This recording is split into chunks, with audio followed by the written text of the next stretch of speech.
There's something about the MacBook Air that looks even better when you take a closer look. From the clean, minimalist design to the incredibly slim profile, Apple has clearly focused on making this laptop feel premium from every angle. And then there's the keyboard. The large, comfortable keys, the familiar Mac layout, and that spacious trackpad all come together to give the MacBook Air that unmistakable Apple feel.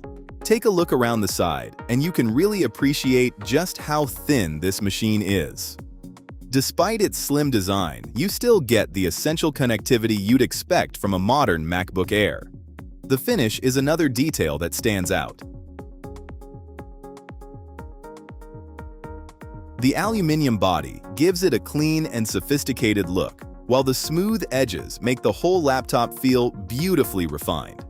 Even from these simple close-up angles, you can see why the MacBook Air continues to be such a popular choice for everyday computing, studying, working, and content creation.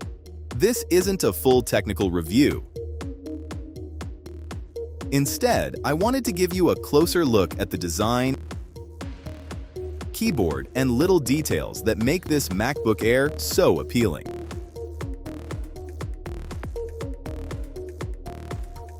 What do you think of the MacBook Air?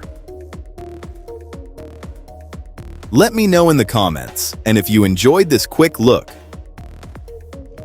subscribe to iTechwithNeo for more tech, gadgets, and real-world device content.